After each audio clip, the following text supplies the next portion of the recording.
All right. And then let's get rid of the chat. So how's that working? Can people see what's up there? Mhm. Yes, we can see. Okay.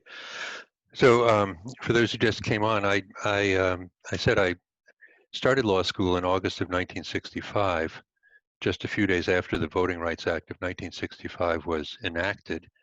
And the next year, in 1966, after my first year of law school, I responded to a call for volunteers to go to Mississippi and help register African Americans to vote. We were really quite successful. I went back in '67 to see the results of the election. And then Shelley and I were returned to the South this year in February and March, went back to Holmes County where I worked. And I was going to talk a little bit about what we saw there and then kind of where things stand now. So the talk's in three parts. I thought I would make sure this is working. There we go. Start with a brief history of African American voting rights, and then talk about Holmes County and the work that we did, and then the return to the South. So part one.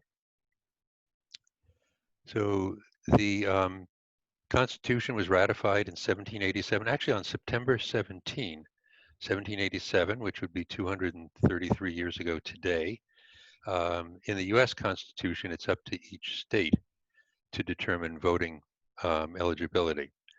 And so throughout the original 13 colonies, or the states that made up the original United States, only white male landowners 21 years and older could vote. That was throughout the United States. It's interesting that enslaved people were used to boost the voting power of southern states. So I think we all know that in the Constitution, enslaved people were counted as 3/5 of a human being, but they were not given the right to vote. So that states like Virginia and Georgia that had large slave populations got a boost in the Electoral College and had additional voting rights in Congress using their enslaved people, but didn't, they were not allowed to vote. So jumping forward, by the time of the Civil War, 1860, in every state, white men could vote regardless of property ownership. So property had been dispensed with as a requirement. Some states still required you to pay taxes to vote. No state allowed enslaved persons to vote. A few states allowed free black males to vote. And then some states like Pennsylvania and New Jersey stripped people of that right. They kind of went back and forth. So then the Civil War, there's what was called like a second founding. There's a book I referred to at the end by Eric Foner called The Second Founding. We think about the founding fathers who put together the Constitution, and that was the basis of our government. In a true sense, the 13th, 14th, and 15th Amendments were a second founding. They gave new, rights to, people throughout the United States. The 13th Amendment outlawed slavery. They were not all passed at one time, one by one. The 14th Amendment made all persons born in the United States citizens and guaranteed them the equal protection of the law. But there was no definition of what that meant to be a citizen. And it was not clear that it meant that people had the right to vote. So the 15th Amendment was then enacted, and it prohibited denial of the right to vote based on race or previous condition of servitude. There was an exception for criminal convictions, and that's going to come back to haunt us. So the 15th Amendment itself has a second clause that says, well, except for criminal convictions, but you couldn't deny people the right to vote based on the fact that they'd been enslaved. Okay, so after the Civil War, by about 1870, there's just a huge, outpouring of enthusiasm, and people flocked to vote. Some people came down and helped them. There were, federal people came down and volunteers. More than 800,000 African Americans registered to vote. In Mississippi, more than 80,000 more than 96% of the African Americans in Mississippi were registered to vote by 1870, and they outnumbered white voters. It's interesting, Mississippi is the state now with the largest African American population, or the largest percentage of African Americans, but it's about 30%. At the end of the Civil War, blacks outnumbered whites in Mississippi, and black voters outnumbered white voters. So as a result, blacks, African Americans were elected to every level of public office, local, count at the county level, state legislatures, U.S. Congress. There were 2 U.S. senators who were African Americans. There's just a tremendous outpouring of enthusiasm and voting by African Americans. And then almost immediately there was a move to suppress them. The whites in the South, although they lost the Civil War, didn't, almost immediately began to figure out ways to disenfranchise African Americans. Some of this was done with legal measures. New constitutions were passed. So Mississippi, all of the states that had seceded from the Union, in order to get back into the Union, they had to adopt a new constitution that guaranteed equal rights for African Americans. So in 1868, Mississippi had a new constitution. By 1877, when Reconstruction, formally ended, when the North, pulled out the troops, there was a compromise in 1877. Shortly thereafter, Mississippi adopted a new constitution, and the express purpose of the new constitution was to disenfranchise African Americans. I mean, the head of the Mississippi Constitutional Convention said, this is what we're doing. So they put into the Constitution provisions like there would be poll taxes. Many African Americans couldn't pay. There would be literacy requirements administered at the local level, which African Americans, many of them couldn't read and write. In Alabama, it was a felony to teach an enslaved person to read and write. So there were literacy requirements, poll taxes, grandfather clauses. Every constitution had a clause that said if you had a grandfather who was eligible to vote before the Civil War, then you were automatically eligible to vote afterwards, regardless of anything else. And this, of course, only applied to white people. But it was, it was neutral on its face, but it only applied to white people. And there was mass incarceration. I mean, there were all sorts of laws disqualifying people for voting, and things like vagrancy and loitering, and African Americans were arrested, and it was also a way to essentially reinforce essentially slave labor. And then there was terrorism, domestic terrorism. There have been more than 2,000 recorded lynchings just during Reconstruction, more than 4,000 recorded lynchings. So Brian Stevenson, many of you have seen the movie or read the book Just Mercy, has a program, the Equal Justice Initiative. He has both a museum in Montgomery, Alabama, and a memorial to people who've been lynched. And he has worked to record more than 4,000 lynchings just between 1877 and 1950. These were free U.S. citizens. It's worth reading this. And I can. From 1877 to 1950, millions of Black Americans were targeted by racial terror lynchings.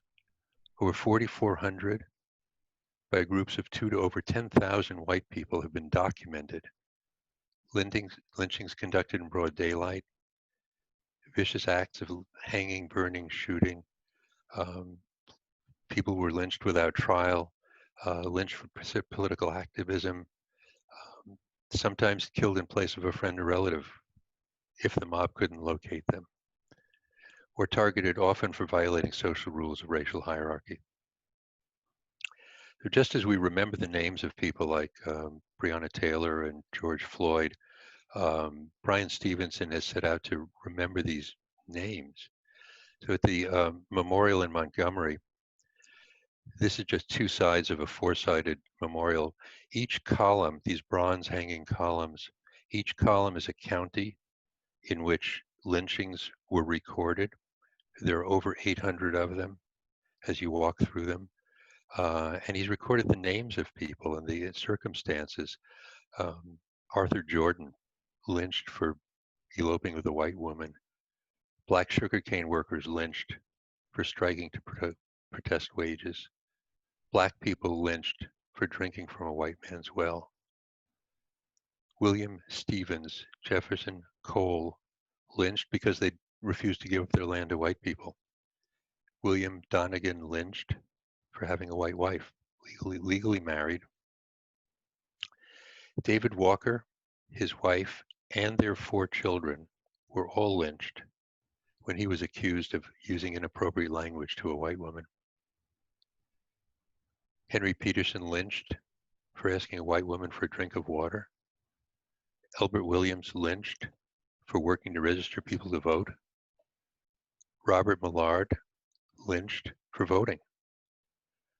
So this happened systematically it began during Reconstruction. It was multiplied after Reconstruction ended in 1877. And as a result, African American voters, people who had registered to vote, U.S. citizens, were no longer able to vote. So in 1867, in Mississippi, more than 70% of African Americans were registered to vote. By 1955, less than 4%. And it had the same effect on elected officials. By 1877, more than 1,400 African Americans had been elected to public office. In 1901, the last Black congressman from the Reconstructed era departed from office. No more African Americans in Congress after 1901, until the first one again in, I think, 60 something. So Bryan Stevenson recorded the murders, the lynchings through 1950, but after them they continued. Emmett Till, 14 years old.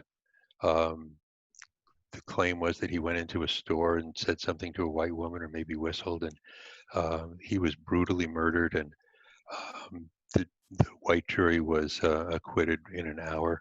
1955. Herbert Lee, a farmer, was shot by a Mississippi state legislator. He'd been working to register voters, working with the NAACP. Medgar Evers. Medgar was a U.S. Army veteran. He was the field director in Mississippi. In 1955, he worked for Emmett Till. He worked to find witnesses and encourage them to testify in the Emmett Till trial. He walked with James Meredith to the University of Mississippi when it was desegregated by court order. He was murdered in 1963 in his home. Jimmy Lee Jackson, if people have seen the movie Selma, in 1965, there were voting rights demonstrations in Marion, Alabama, led by teachers and ministers. And the Alabama troopers and vigilantes attacked the mob. Jimmy Lee Jackson went into a cafe with his mother and his grandfather, who was 80, and people came in and were threatening his grandfather, and he stood up and was shot and killed. His murder led to the marches from, the Selma marches. Somebody said we need to carry his body from Selma to Montgomery. James Reeb, I think, again, if you've seen the movie, was an Episcopal seminarian who went down to Alabama, was in Selma, and was murdered. Jonathan Myrick Daniels.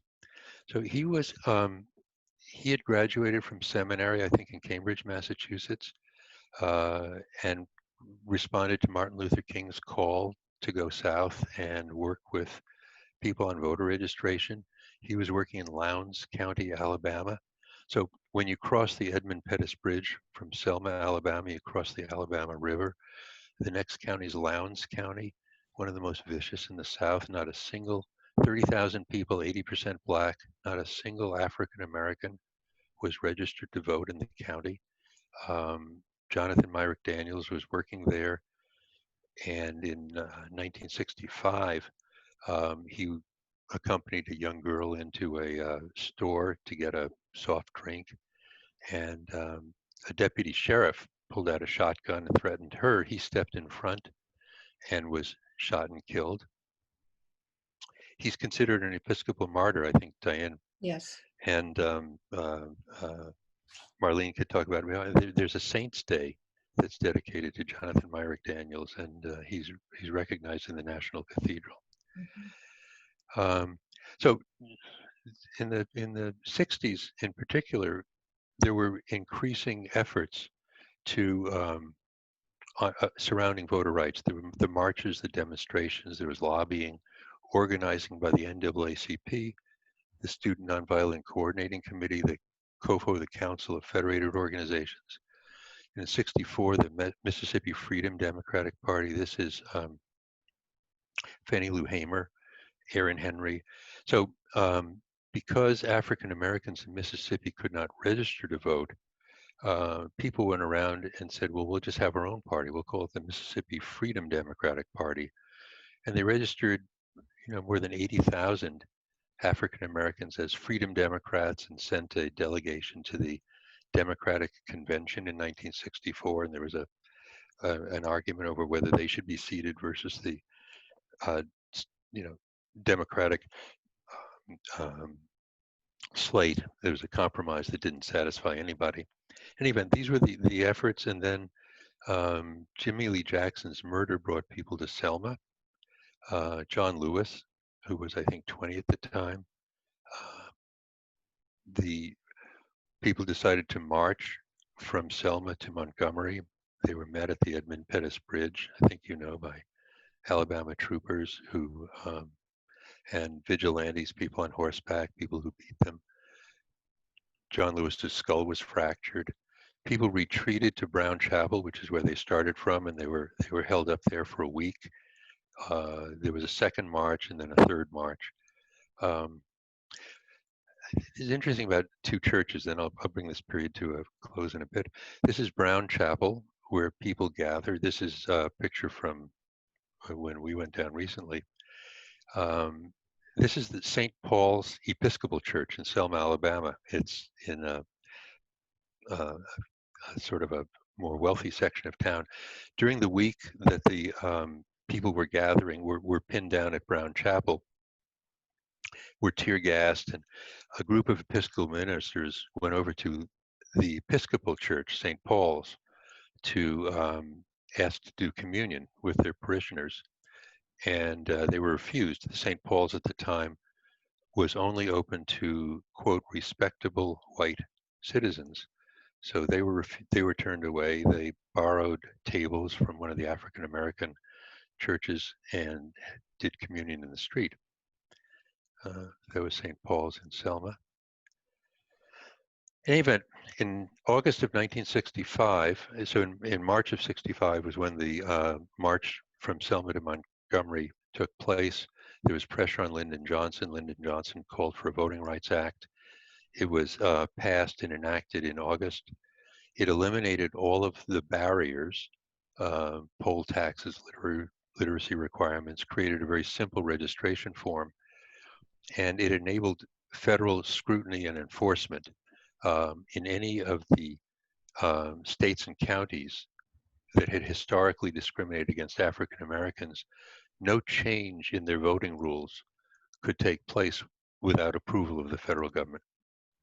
It was a terrific act, and but people needed to register. There was a call for volunteers, and that leads to the next part of my talk. But maybe I'll just take a minute here, Diane, and see if anybody wants to either ask a question or make a comment. Okay, if I can't see the chat unless you stop screen sharing, or people can unmute their microphones and simply ask a question. Okay, now I'm not sure how to stop screen sharing. Up at the top, you can. I see. Yeah. Diane, you can actually, if you go to view options. Yeah. You can see the chat box while while he's screen Hi, sharing. Jen. Okay then. Hey. All right, thank you. She's our Zoom expert. Yeah. So does anybody have any questions of Mike to this point? I feel like we're right in Good Friday. I feel like yeah, I have a right, question. but Easter's a coming. Yeah, Good Friday's there, but Easter's a coming, right? That's what they always say. That's right, and that's part of the hope. That's exactly a lot of the music of that period speaks of that. Yeah. Okay. Any questions? Anyone? I had a question. Malcolm, Yeah. can I ask a question? Sure. My recollection is that Andrew Johnson was the vice president, became president with the death of Lincoln, and he was the one from the South who wanted to overturn Reconstruction, and he missed being impeached by one vote. So the federal troops were in the South to ensure that the people all got the vote. And then in time, I think there was an election, a very tight election for president, where the people just lost their energy to push this forward, and the troops came home from the South, and that's when everything started to deteriorate. Is my recollection correct on that? Yeah, that is right. So Andrew Johnson was a Southerner, and he opposed Reconstruction, but it continued.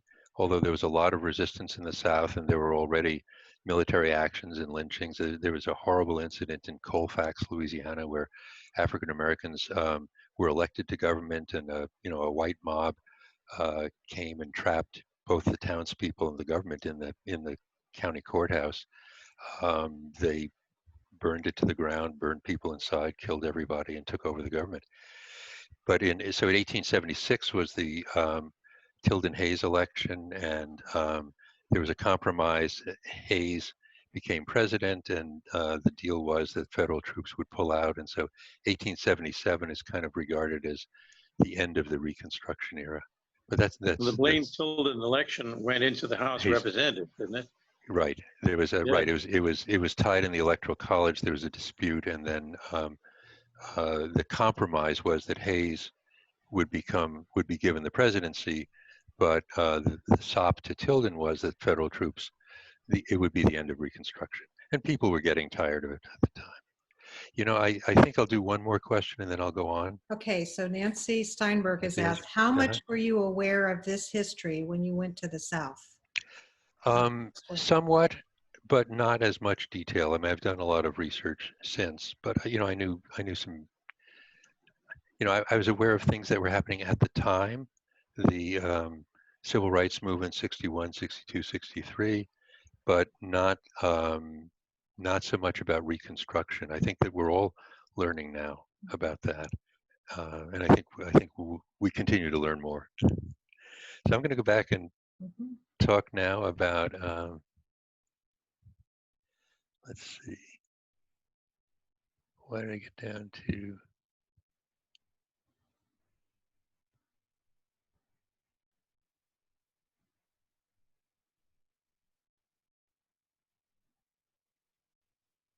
Oops.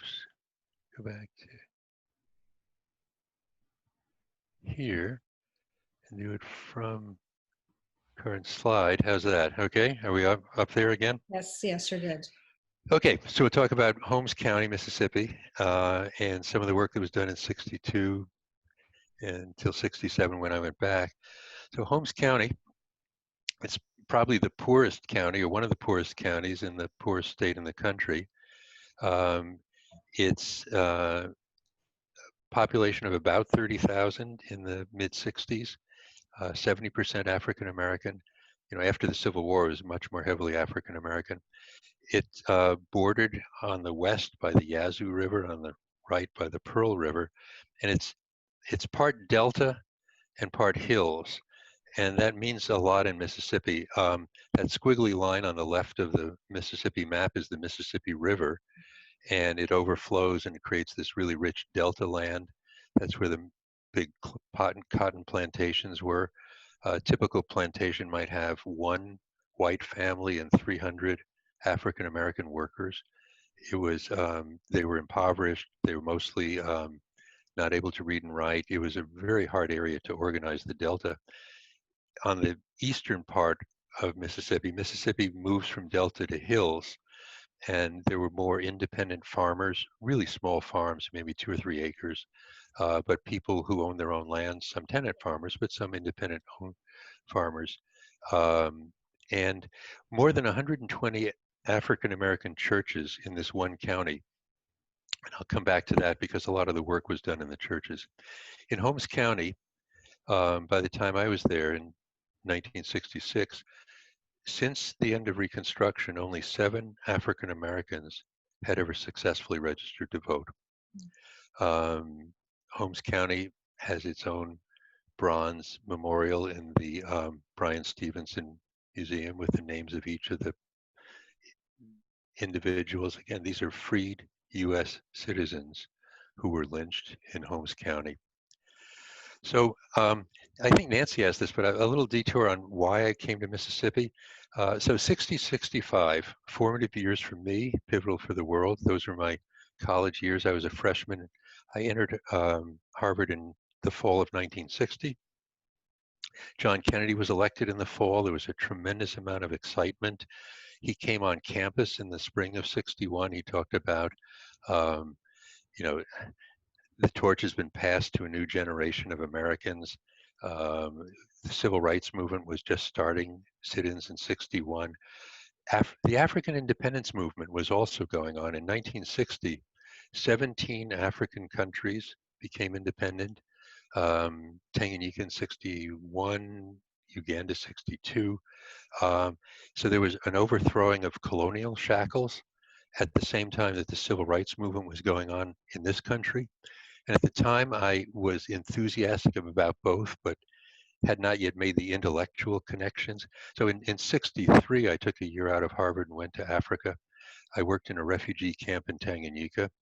I was in Africa when the March on Washington occurred in August of 63, and I was still there in the summer of 64 when people were going to Mississippi. But when I came back, I finished Harvard and I began law school in 1965.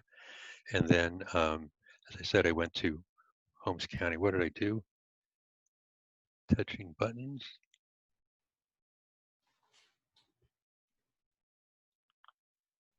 Here we go. So I worked for the NAACP Legal Defense and Education Fund Incorporated, which was known as the Inc. Fund. They had a field office in Jackson. The head of the field office was Marion Wright, not yet Marion Wright Edelman, and Henry Aronson. The upper left is Marion's picture when she was a college student at Spelman. So she was 4 years ahead of me at law school. She and Henry graduated from Yale in 64. I graduated in 68. They had just graduated from law school, went down to Mississippi and headed up the field office. I applied for a position with them and then was assigned to Holmes County. Talk about Holmes County, but there's one place I want to talk about called Mileston. It's not even a town. It's sort of like Four Corners in Jefferson County. It's not even an intersection. It's this little area off of Highway 49, created in 1940 by the Farm Security Administration, a Roosevelt New Deal program. They took 10,000 acres of prime Delta land, formed plantations, and offered it to African American farmers. And they formed their own organization. They formed the Mileston Community Center. They had meetings there. There were several churches in the area. This became the bedrock of organizing activity in Holmes County. So in 1963, Lexington is the county seat. That's the courthouse, sort of like the Jefferson County Courthouse. That's where you had to go to register to vote. And in 1963, there were these famous First 14, as they came to be known, 14 very brave African Americans who went up to the courthouse. The Deputy Sheriff Andrew Smith was there with his gun on his hip. He had 30 vigilantes and law enforcement people in the door. These people came up and said they wanted to register to vote. And Smith said, well, only 2 of you can come in. And so 2 came in, John Daniel Wesley and Hartman Turnbow. They had to take a literacy test. They were both, they both failed. They were denied, and everyone else was denied. But these were like the first 14, and they just became famous. Here's some of the pictures: Ralphus Hayes, John Daniel Wesley, Ozell Mitchell, Hartman Turnbow, Annie Bell Mitchell. So Hartman Turnbow, after he tried to register to vote in '63, his home was firebombed. Vigilantes came by his house. He was in there with his wife and kids. They threw Molotov cocktails inside. He came out with guns. Most of the African Americans had guns too. He shot the people and drove them away. And then he was arrested for arson when his house was firebombed. That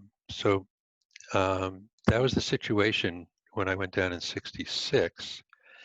There was a call for volunteers to work with the local organizers, community leaders, farmers. We met at the community centers and in churches. We had meetings and meetings, talking, listening, encouraging people to vote. A lot of the work was done in churches. These are 3 of the churches in Holmes County. As I said, there are 128 of them. This is the way we got around. This is the way we met people. I was living with an African-American farmer and his wife. His wife was Bernice Montgomery was a teacher. Eugene Montgomery was a farmer. They had 10 kids, 5 still at home, 5 had left. But there was no African-American in the county that I met that knew how to read a map. And so the way we'd get from place to place was by churches. So somebody knew somebody at Second Pilgrim's Rest. So you go to Second Pilgrim's Rest and you'd meet the people there and you talk and find out when the meetings were, and then they would take you to Beulah, Beulah Baptist, because somebody had a cousin there, and you'd go to that church. There were a lot of kids who were with us. I mean, 10, 12, 13-year-old kids that would come to the meetings. Alice Walker, who later became a writer, was 19. She hung out at the Milestone Community Center. She married one of the law students who came down. But we would meet, we would talk, we'd listen to people. If people wanted to go to the courthouse, we'd go with them. A lot of times we'd encourage them to go. A lot of times, the meetings ended up, they say, well, come back next time. I learned a lot about community organizing. There was a terrific organizer, Henry Lorenzi, who had lived in the county with his wife for several years. And he said, Mike, you don't live here. If you want to move and raise a family and, really be one of the people, you can talk in a different way. But now you just got to kind of put something out there and let them reach a decision. And it's not your life. You're not the one who's going to pay the consequences. But we met, we talked, we went church to church. And over the course of the summer, and then some volunteers stayed on. I went back to law school. More than 2,000 African Americans in Holmes County were registered to vote by the time of the election in 1967. So I went back in '67 for the elections, poll watching. More than 2,000 had registered, and there were a lot of victories. So this is a poster from the Museum of Civil Rights in Jackson, Mississippi, about Elections Matter. Robert Clark in Mississippi became the first African American elected to the state legislature since in the 20th century. And the movement sprang out of the SNCC voter registration efforts, the first 14, the community centers, the anti-poverty programs. It was everybody working together to make this happen. I love this sign, Elections Matter. Overcoming voter intimidation and legislative changes, 22 Black candidates won election in '67. In Holmes County, Robert Clark became the first Black person to be elected to the state legislature in the 20th century. later became Speaker Pro Tem of the Mississippi House. Okay, so maybe I'll take another break for a drink of water, and Diane, see if any questions before I do a quick return to the South. Yeah, so from Donald Smith, not a question, but an observation that Mike was incredibly brave, and that was seconded by Debbie Stengel. Ann Raymond asks, in addition to the people who went down to register voters, was there any collective effort by northern states to put pressure on southern states regarding voting rights? Well, that's a good question. I mean, certainly, Hubert Humphrey was Lyndon Johnson's vice president at the time, and he was, given he was given the job of sort of rounding up votes for the Civil Rights Acts of 64 and 65. Johnson did a lot of arm twisting himself. I mean, Johnson was an incredible politician, and he lost a lot of friends, and he ended up eventually losing the South to the Democratic Party. But yeah, there was pressure put on. In 66, in June of 66, James Meredith, who had been the first African American admitted to the University of Mississippi, did what he called a march against fear. He was going to march across the state of Mississippi with people to show that that they would overcome fear. He was shot the second day of the march. He survived, but he was shot. So it was a scary time. Yeah. So anyway, John Austin then asks, "Did you fear any violence towards you?" Yeah, I mean, we were always fearful. We we would check with each other if we were driving to or from a meeting at night. We'd let people know where we were and where when we were coming back, and we'd always look at headlights behind us. And but it's interesting. I don't remember actually seeing a white person the whole summer I was there. I mean, I was almost entirely in the African American community. I mean, so we were church to church and farm to farm, and I think if I'd gone into Lexington more, the few times I'd gone into Lexington, the county seat, I saw some white people, but mostly we didn't. But yeah, it was a scary time. Well, so those are the next questions. How were you treated by white people when you were in Holmes County, and what support did you find from whites in Mississippi? I just had no interactions with white people. I just had none. We were, I was always working with it was almost like when I was back in Africa. I mean, I felt comfortable because when I was in Africa, I was, Tanganyika was a country that had no white settlers as Kenya or Rhodesia or South Africa did. So, it was 98% African, black. So I was comfortable living, among black people. Anyway, so I'll do a quick one of this. Shelley and I went back to the South. There's the national parks have a U.S. Civil Rights Trail. They offer a lot of places that you ought to go. I'm going to go quickly through some of the places. I want to go back to Holmes County. The National Civil Rights Museum is in Memphis. It's at the Lorraine Motel, where Martin Luther King was shot. So the museum's inside the hotel, and the last stop on the it's the history of African Americans in this country from 1619, when they were first brought over, through 1968. That's the room on the balcony where Martin Luther King was shot. That's the last place on the tour. We went to Sumner County in Mississippi, where the trial of Emmett Till was. That's the courthouse where the trial took place. That's the courtroom on the second floor where the trial took place. That's the jury who met for an hour and acquitted. And the two defendants, a couple of days later, sold their story to Look magazine and gave interviews, and they bragged about how they beat this kid who's 14 years old and then murdered him. Medgar Evers' home in Jackson, Mississippi, where he, had been doing field work, came home with groceries late at night, unpacked the car. His wife and children were inside, and he was murdered. Jimmy Lee Jackson in Marion, Alabama. And then, you know, we went to Selma on the anniversary of the Bloody Sunday March. It's the first Sunday in March. 50,000 people came that year. We gathered at Brown Chapel. There was a service, so many people inside that they had screens outside and broadcast outside. Stacey Abrams was the preacher and gave a speech. Joe Biden, of course, was there. And marched to the Edmund Pettus Bridge where John Lewis spoke. So there were Brown Chapel where people were gathering, people marching. This is the couple that we went south with, Mary Peterson and Agnes Govern.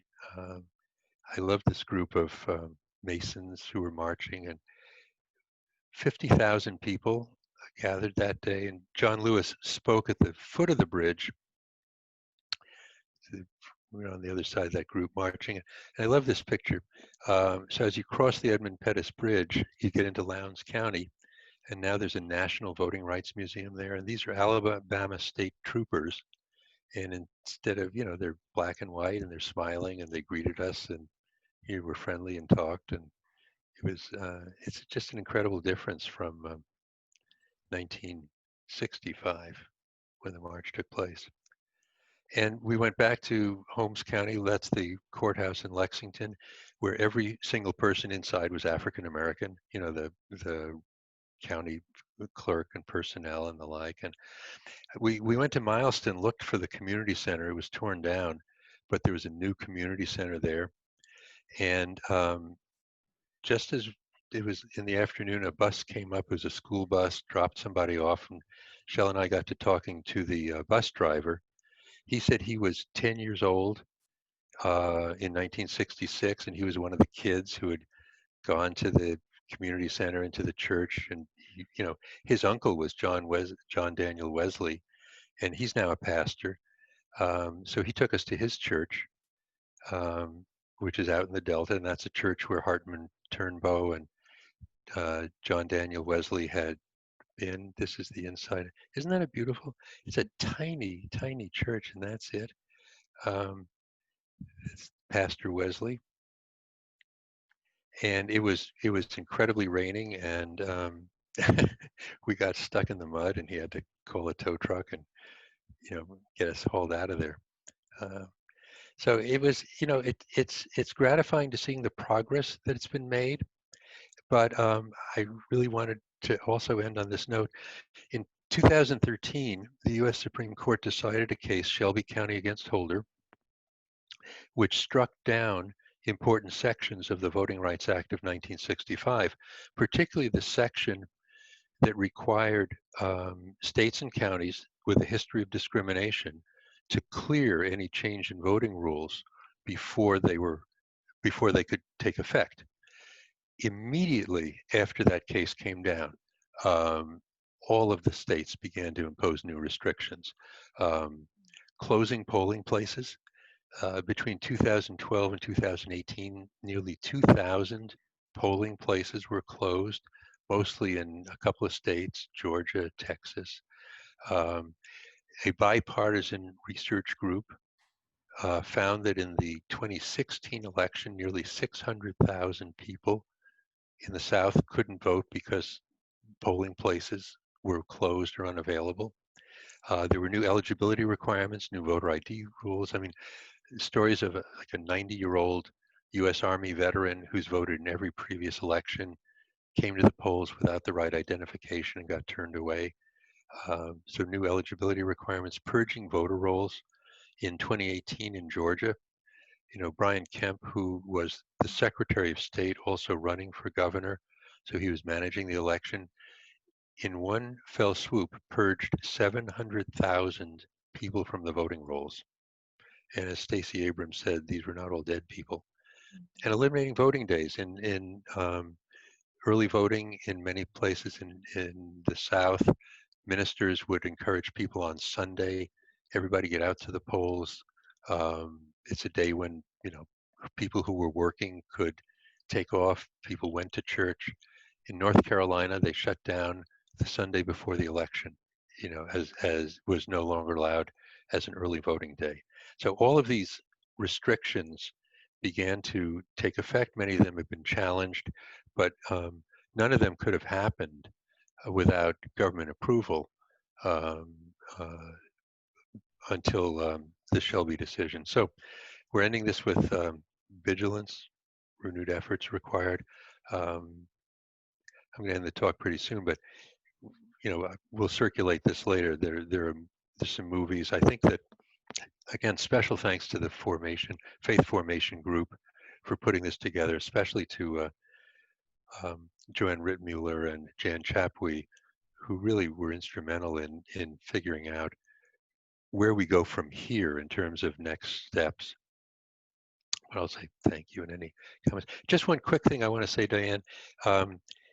Shell and I wrote back to Pastor Wesley and said, we sent some money and how are you doing? And during COVID, he sent back some pictures of the church.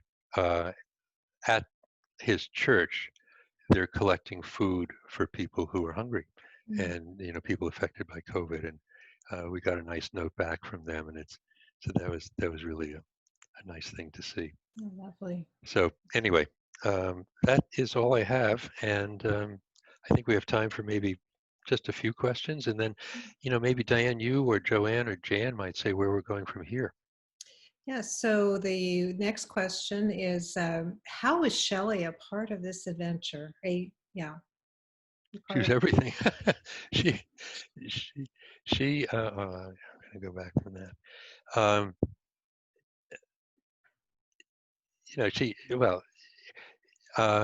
Shell and I were married, it's a second marriage for both of us. So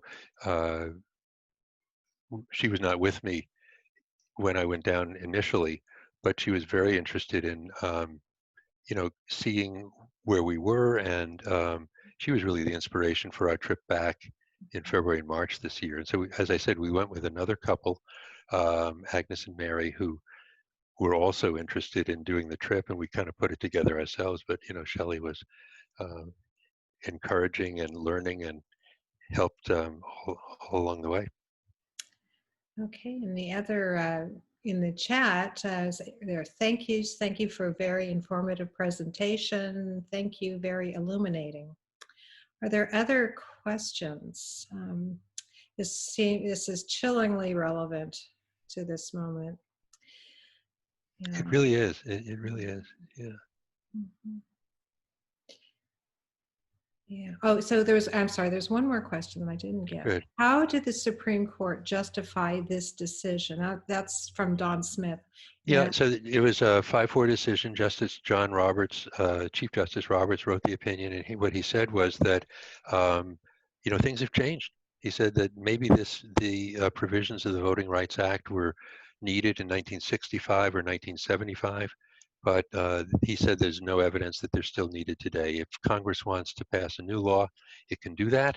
And so the House of Representatives has a bill that's been sitting in the Senate called the John Lewis Voting Rights Act, and it would restore a lot of the provisions of the Voting Rights Act.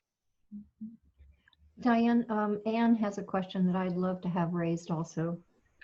Okay, what kind of vigilance are you referring to, and what can we do? Well, so I think vigilance is just keeping track of what's happening. All of the efforts to suppress voter rights. Look, there are so many things that are happening where people can devote their efforts. I mean, to food and hunger, to the environment, certainly to the state of our democracy, to voting. I'm going to give a talk like this in the law firm. We have a voting rights pro bono initiative in our law firm. We've got more than 100 lawyers and staff are signed up, and we're doing things like either participating in ACLU lawsuits or offering to, assist people in a variety of ways. I mean, various people can do various things. I think part of it is to just be informed about what's going on and then look for different ways to get involved in whatever ways make sense. I mean, I think in Florida, which was one of the last states where people convicted of felonies are barred for life from voting. The state, there was an initiative that was approved by about 70% of the electorate in 2018 to restore voting rights to what they call returning citizens, former felons who have served their time. The legislature immediately passed a law that said, well, okay, but they first have to pay all of their fines. And sometimes the fines could be $10,000, $20,000.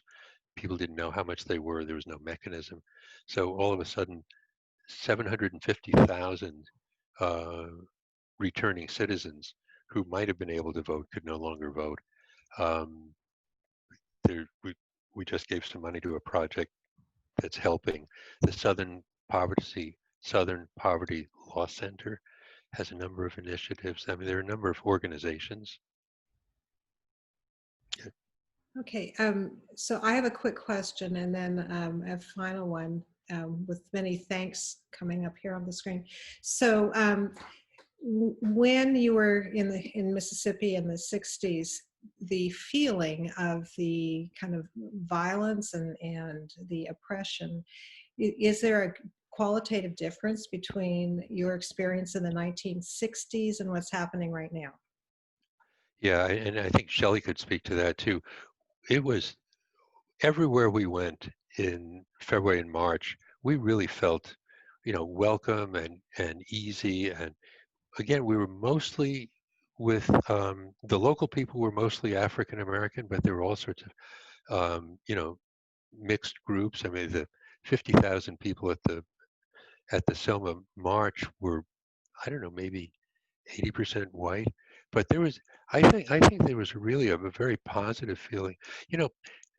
Changes in law can change attitudes, and so certainly, while in the 60s, the overwhelming feeling among white people in Mississippi, with very few exceptions, was that African Americans were, inferior, had no rights, shouldn't be in the same schools, shouldn't have the right to vote. I mean, you don't get that now. There are still, though, efforts to suppress voting, but there's a very different mindset and attitude. So it's hard to put those two together. Okay, so then finally, any predictions for the future? Oh, we just have to keep working on this. We really do have to be vigilant. I mean, history is a few steps forward, a few steps back. So, I think about, for many people, the feeling in 2008 when Obama was elected, there was a feeling of euphoria by a lot of people. I mean, some people were not happy, but many people felt euphoric. I think that might have been something like the feeling in 1866 and 1867, at least among African Americans, that now we're free and we could be, we can vote, and there was a huge excitement. And then 12 years later, it was virtually shut down. And then it took 90 years to begin recovering some of those rights, and then more progress has been made. And then there's there's always this kind of push and pull, I think. So we just have to be vigilant.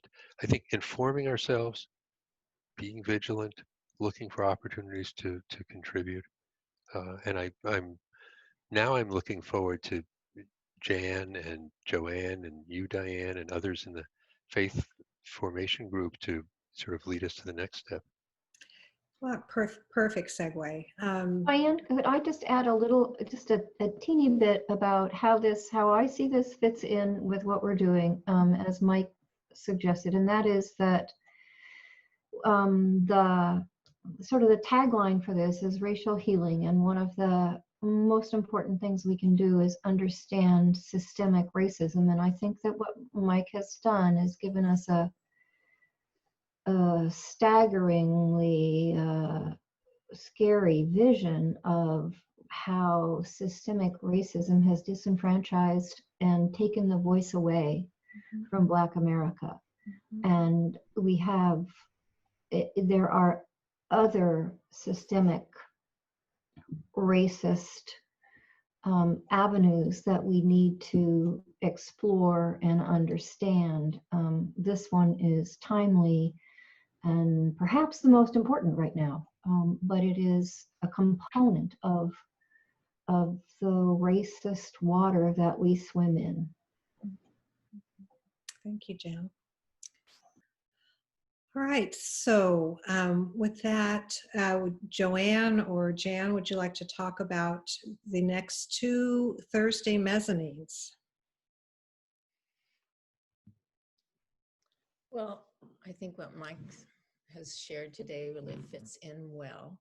It says, I mean, it's called Reconstruction, but it takes us into the 20th century, and it looks at culture. It looks at some of the issues that Mike brought up, but it looks at it in a more broad sense. It's very well documented. You'll find, and it talks about Stephen Douglas and Du Bois and the people that were really important in that time and how that shaped things. I think it shows too the wider picture of systemic racism at that time. And then when we move into the justice piece, I think we'll try to talk about the various areas of systemic racism. But I think it's important to see this history first. And I know when I saw this Reconstruction PBS special, I was shocked. I was shocked at what I didn't know, and I was shocked at what I had learned that wasn't really very true. And I didn't grow up in the South. I grew up in Idaho. So I felt it was really important for me to know. And so I wanted other people to know, because I don't think I'm the only one that learned it differently or didn't even get a lot of information. So that's why I feel strongly about this Reconstruction thing. It's in two, we segmented in 2 things. It's actually in 4 segments, 4 one-hour segments. It takes us into the 20th century and starts right after slavery was supposedly eliminated. I don't really think it was, but anyway, I thought it was very well done, and I learned a ton. And I remember we talked a little bit about it in after church one day, and Beth Cahape had seen part of it, and she said, I so wish I'd had someone to talk about this with me. And so that sort of prompted me to say, okay, why don't we give a place to talk about it? But rather than 4 parts, we're asking you to watch 2 parts and then have some discussion and then watch another 2 parts. I'm not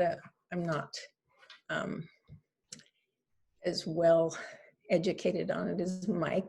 And I'm not planning on presenting. What I'm planning on doing is asking some questions and letting people just talk about what they saw, what they knew, what they didn't know, and explore it in a different way. And I'm so appreciate what Mike presented tonight. It's certainly a big piece of it, an important piece of it. And it gives a lot of details that I certainly didn't know about. So thank you, Mike. Yes, Mike, thank you. Very powerful presentation. Well, thank you. I always learn. I mean, I didn't know half these details either. We're all learning. All right. See you Sunday. Bye-bye, everyone. See you Sunday. Bye-bye.